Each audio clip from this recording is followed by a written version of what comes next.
Hello, it's William Jamin from Finance 3, and I want to talk a little bit about edge model. So edge model is a kind of growth model that's if, if you are talking about a specific model, the formula always is the hard part, and the memorizing is not the hard part, but rather understanding why it goes is difficult. So I'm going to spend a little bit of time to break it down for you. So you just treat the whole growth thing to two parts, okay?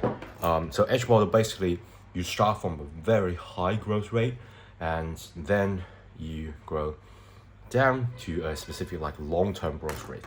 Let me just the growth rate and L for long-term growth rate, so it's here, and you will keep this growth rate indefinitely, but you start with a really high growth rate. So for example, your company invents something new and the other company don't have time to catch up, so you like the sales like crazy for a few years, and then gradually other companies catch up, and then you just grow into a steady state of growth.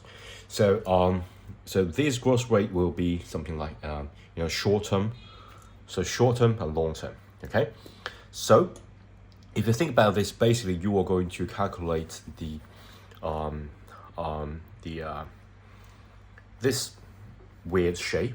Okay, so what we're going to do is to separate this weird shape into two parts. One is to ignore this short-term growth period, but rather to treat this period as if the company will start at the long-term growth rate and all the way indefinitely. Okay, so remember the Gordon growth model. We got D0, we got R. R is a requirement term. Sometimes we're going to use CAPM model to calculate that. Okay, that really depends on your specific scenario. Okay, and D will be the sometimes you will have to calculate D by using say the net income. Okay, so net income divided by the whole number of shares. So you got the specific income per share.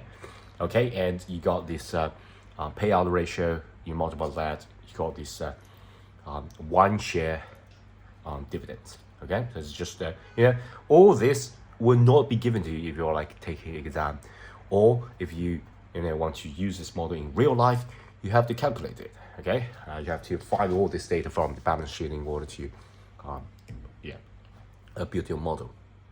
So let's solve the first part as if the company always grow at this rate. Okay, remember the golden growth model. We got D0 here. We multiply. So basically we're going to calculate the D1. So 1 plus the growth rate as if is always growth like this. So long term. Okay, long term. And the golden growth model, required rate of return, calculated by using the CAPM model, and subtract.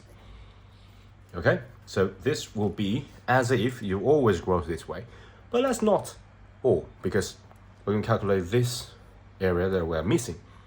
So in order to calculate this area we're missing, we have to calculate this and just divide it by 2, because we're only calculating half of it. So pretty simple. We are going to calculate as if it grows from here to here.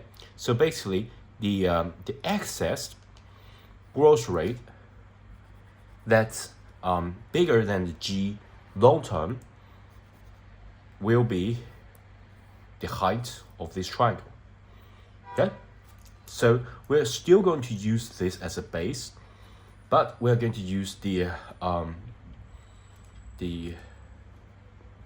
GS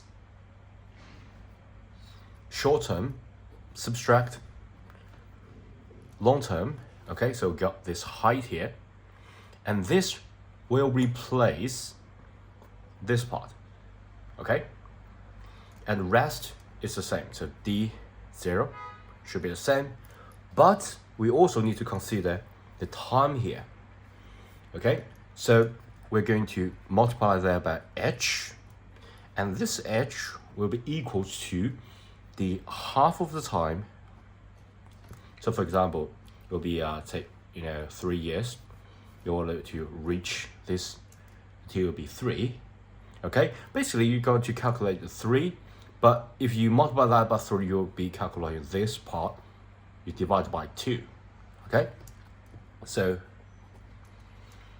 you got all this, and of course the discount rate will be the same, required rate and excess of the required rate, so GL. Okay, so you sort of can treat this as a multiply that by t, which will be here, and divided by 2, so halve it. And the rest of the base will be the same. So this part will be the same. We use another pencil here.